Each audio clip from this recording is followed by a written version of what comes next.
One of the things that I teach in my class for helping writers to write rational arguments is called the STAR criteria. S-T-A-R, STAR. What the STAR criteria does is helps readers and writers to test the rationality of an argument by testing whether or not the evidence and reasons presented for any claims that are made are sufficient. That means there's enough evidence and enough reason to believe it. Typical, that means that it's suitable for the situation and acceptable to the audience. Accurate, which is self-explanatory, and relevant, meaning it doesn't go off on tangents. So this is the STAR criteria. What I want to focus on in this video is a certain way to ensure that your claims are accurate, or at least to give your reader the opportunity to ensure your claims are accurate. And there are basically two ways that we do this in freshman writing, or in most academic writing.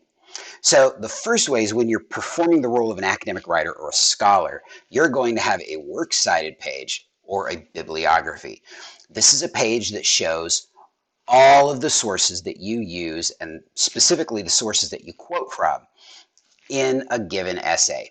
Now, one of the things you're going to notice about the works cited page, particularly if you're doing a works cited page in MLA formatting, is there is a pattern to the works cited page, right? To every entry on that works cited page. You'll notice that it is alphabetical according to the last name of the author.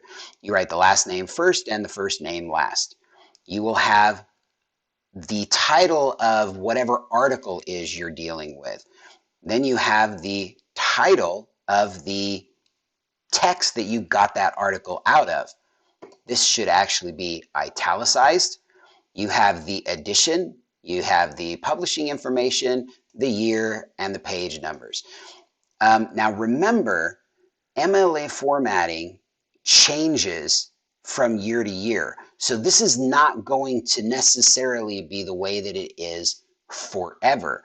In fact, one of the ways that we keep up on MLA formatting is by going to the OWL page or the online writing lab at any given university. We usually use the Purdue OWL page, and you'll notice that on the Google search for Purdue OWL, you have APA Style Introduction, MLA Formatting and Style Guide.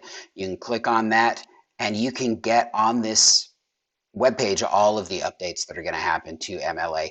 So just know that almost certainly by the time you see this video, what you see here on the MLA works cited page is going to be out of date. So I'm not going to try and keep this video up to date at all. I just want you to be aware of where you go to actually find the updated information about keeping about how to keep up to date with MLA formatting. However, if you are not working in a scholarly mode, if you're writing maybe an opinion essay or you're just doing a summary of something, one way to provide your reader with access to your sources is hyperlinking. Now, a lot of scholars are starting to do this. A lot of writing teachers are starting to do this. So let me show you how to do a hyperlink, at least in Google Docs. So in this essay, I'm writing about writer's block, and I use the movie Throw Mama from the Train as a kind of focus for my argument. If I want to hyperlink to the IMDb page for the movie Throw Mama from the Train, I'm going to highlight the title of the movie the first time it's mentioned in the body of my text. Then I'm going to right-click that highlighted text, and you'll notice that in the drop-down menu there is an option to insert a link. If I click on that, this little text box comes up. So I go to the IMDb page for Throw Mama from the Train. I can copy the URL, go back to my document, and paste that URL in that text box. I apply it, and voila, there is a hyperlink now on my page.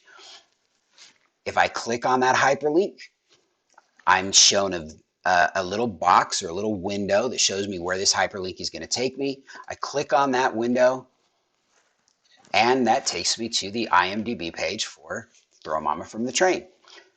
That's how you do a hyperlink. Hyperlinking and works cited pages are the surefire ways to ensure that your reader has access to your sources, and often you can use them together. If you're dealing with online sources, hyperlink to those sources. If you're dealing with non-online sources, use a works cited page. If your instructor insists that you use one or the other, you now know how to do both.